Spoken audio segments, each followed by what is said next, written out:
মানুষের মাংস খেতে চায় শকুনের বাচ্চা, বায়না ধরেছে খুব। তাই বাবা শকুনকে বলল মানুষের মাংসই চাই।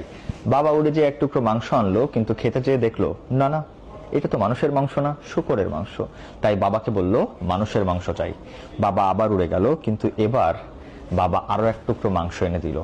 শকুনের বাচ্চা খেতে যেয়ে বুঝতে পারলো এটা আসলে মরা গরুর মাংস। তাই বাবাকে রীতিমতো ধমকে বলল, আমার মানুষের মাংসই চাই, আর এখনই চাই। বাবা তাই বাধ্য হয়ে দুই টুকরা মাংস নিয়ে উড়ে গেল। শূকরের মাংস ফেললো মসজিদের সামনে, আর গরুর মাংস ফেললো মন্দিরের সামনে।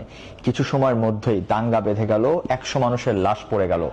বাবা ছেলে ডাল থেকে নেমে এসে পেট পুড়ে মানুষের মাংস খেলো। বাচ্চা শকুন বলল, বাবা এত মানুষের মাংস আসলো কোত্থেকে? বাবা বলল, মানুষ সৃষ্টির সেরা জীব, কিন্তু ধর্ম আর রাজনীতিকে ব্যবহার করলে এরা হয়ে যায় পশুর থেকে হিংস্র। তখন সন্তান বলল, বাবা তুমি এত খারাপ, ধর্মকে ব্যবহার করলে? বাবা বলল, তুমি এখনই মাংস খেতে চেয়েছো, ধর্মের আবেগটা খুব তীব্র, তাই ধর্মকে ব্যবহার করেছি।